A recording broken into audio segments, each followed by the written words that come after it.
Welcome back to the greatest knockout series in YouTube history.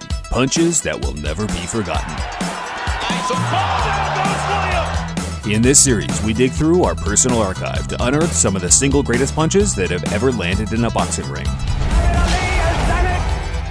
Hopefully, by now, most of you have seen Part 1 and 2, and for those of you that didn't get to see Part 1 before it got pulled for copyright, by the time you finish watching this, it should be back up for everyone to enjoy. Boxing Legends TV, highly suggested channel. Great channel. If you enjoy this series, please remember to hit the like button as it really goes a long way in helping this channel grow. During the summer of 2000, two fighters, Ben Tacky and Roberto Garcia, were both in the rebuild stages of their careers. Nothing but a victory would get things back on track, and entering the 10th and final round, Garcia was ahead by a wide margin on all three of the judges' scorecards. Tacky knew he needed a knockout to win, but he did more than just knock him out. He spun his head around and earned the Ring Magazine KO of the year.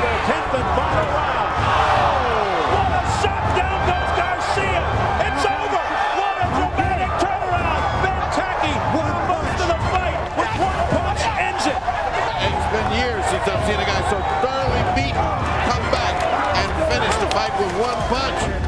Like a Hollywood script. When Evander Holyfield ventured to the heavyweight division in the late 80s, he had some huge boots to fill. I realized that eventually I was going to fight Mike. He's the only person that I watched always fight.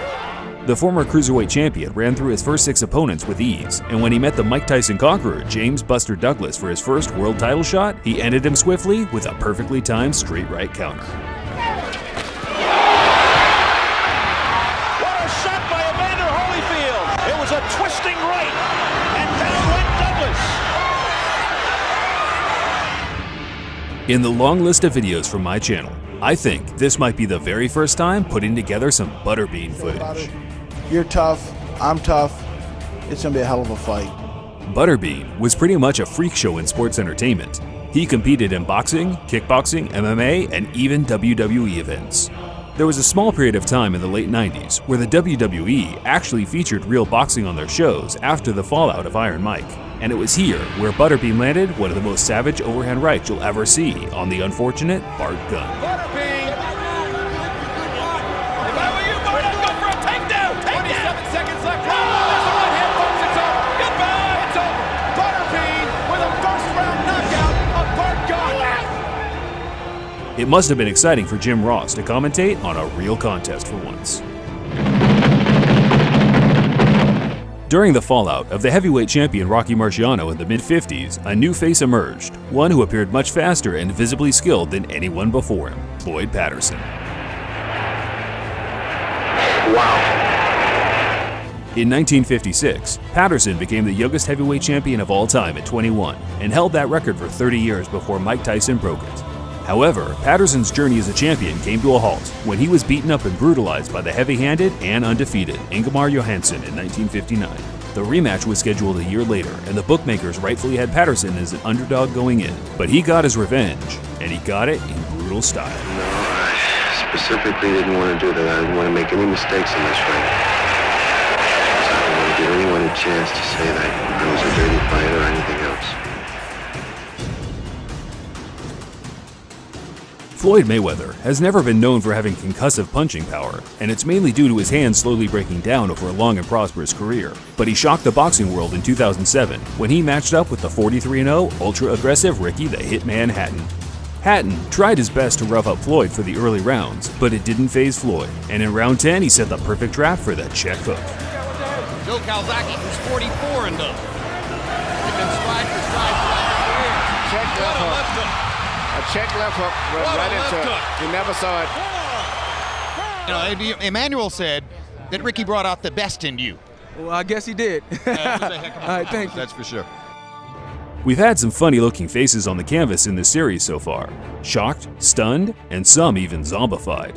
Anders Eklund also fits well in this category after taking a brutal overhand right from Tim Witherspoon in their 1989 clash. 6'3", 231 pounds. Oh, big right. There goes Eklund.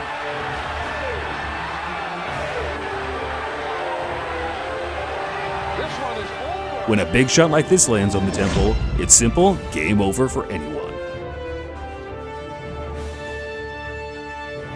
I know this one will still be fresh in the memory for many viewers here today, but there was something about the ferocity of it that gives me the impression it will live on for a long while to come. In the end, at the end of the night, I win every single time. I do all my visualization and I always win. In January of 2017, the pound-for-pound unbeaten star Mikey Garcia moved up to lightweight to challenge for Dejan Zlaticanen's WBC title. Between them, they had 57 wins and 0 losses. Someone's O had to go.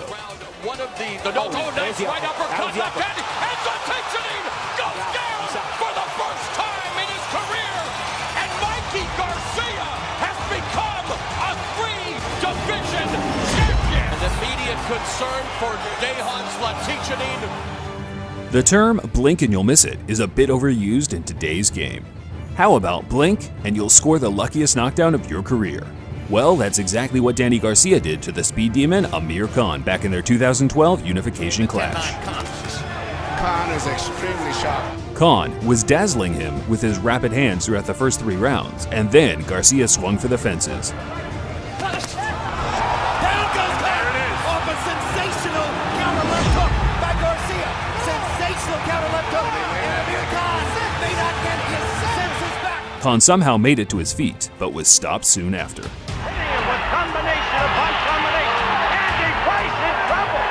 Sugar Ray Leonard was a phenom in his prime, and don't let anyone tell you otherwise. Sugar Ray, look at those hands. The unending combination. Pound for pound, one of the fastest boxers ever. But unlike a lot of other quick-fisted fighters, Leonard used to put a lot of weight behind his shots. Perhaps none landed better in his entire career than when he nearly took Dave Boy Green's head clean off in their welterweight title bout in 1980.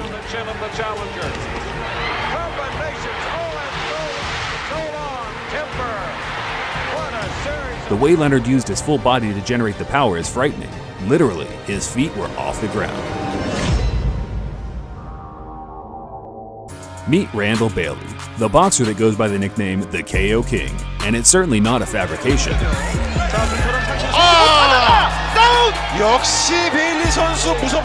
With 39 knockouts in his 46 wins, I think it's fair to say he is one of the most underrated punchers of the modern game. And here are my picks for his top 3 KO's. Enjoy. Typisch Amerikaanse stijl, ik heb die bezig gezien. Zeer relaxed en gevaarlijk. Oh jongens, dit is een drama. Ja. Meteen, het was de linker.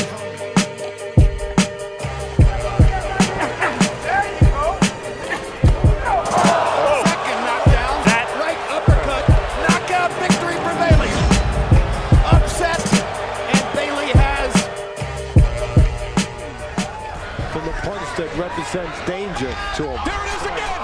What a thudding shot that was! Yeah, you gotta position yourself right, and he didn't. Klitschko is one of the biggest and scariest heavyweight boxers of all time. People like to downplay his resume and refer to his style of boxing as boring, which is fair enough, but you can't say anything about the man's brutal punching power. He has 25 world title defenses, with most ending by knockout. But for me, the single greatest punch he ever threw was against Kubrat Pulev in 2014. Holds up for the moment to that punch. Yes, Pulev. Down goes Pulev on another left hook. The perfectly placed camera allows us to see the skin ripple on Pulev's face as his head hits the canvas, and the 60 frames per second capture always looks great in slow motion.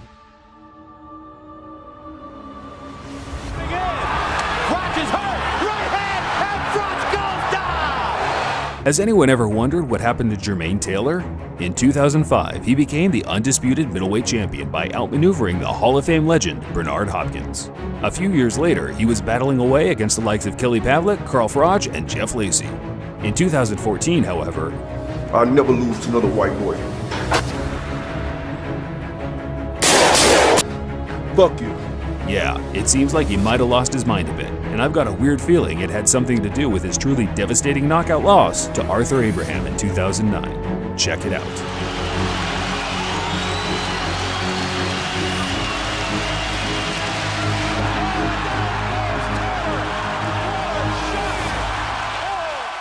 Just in case you didn't hear it, listen closely to the horrifying noise coming from Taylor as he lays on the ground.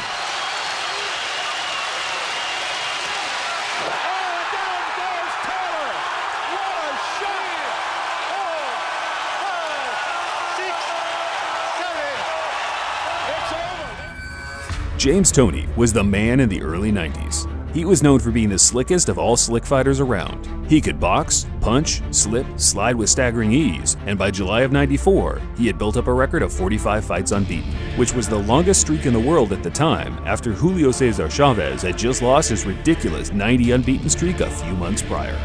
Toney's challenger for the night was Prince Charles Williams, who put up a valiant effort for 12 rounds before having his body bent in half from a perfect straight right.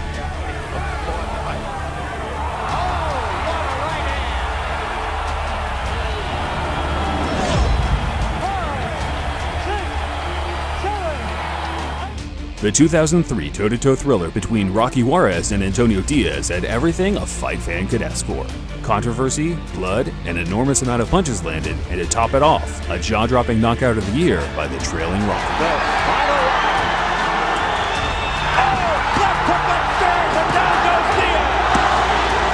And it feels like we're in a Sylvester Stallone movie as they chant Rocky. A resounding left hook. People often talk about the speed and power of a prime Mike Tyson, and for good reason. Tyson, laying it on, pouring it on, down goes Bruno, into the ropes. The guy was incredibly skilled in both departments. When he faced Reggie Gross in 1986, he proved patience is the key in finding the knockout as he dodged a dozen punches before letting one of his own bombs out.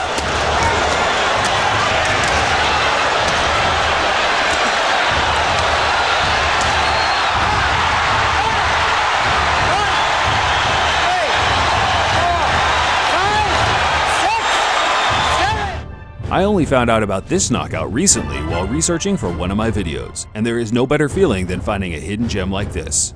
Check out this brutal one-punch knockout upset from Darnell Wilson on David Rodriguez from their 2013 Rodriguez has never lost.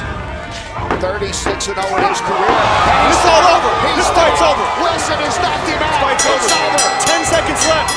Darnell Wilson. Wow. And the final round has knocked. There will always be a divide between the fans on which fighter throws the best left hook in boxing history.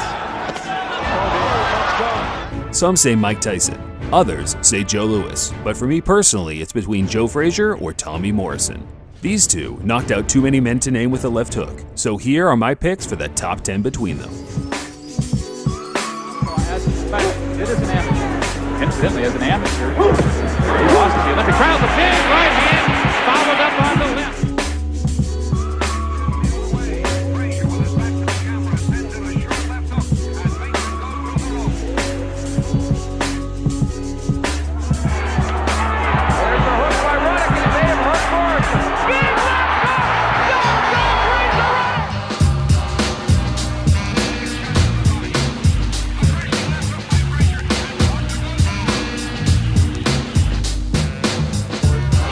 The left, and I have to face the right hand. There's a left hand, Jake goes down and probably out. Close to exhaustion, Frazier unfurls this left hook.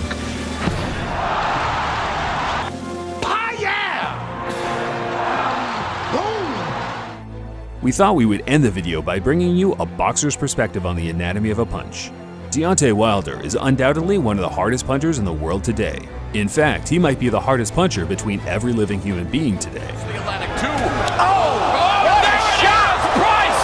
With 38 knockouts and 39 wins. There are many to choose from, but the punch on Arthur Szpilka might be the greatest of them all.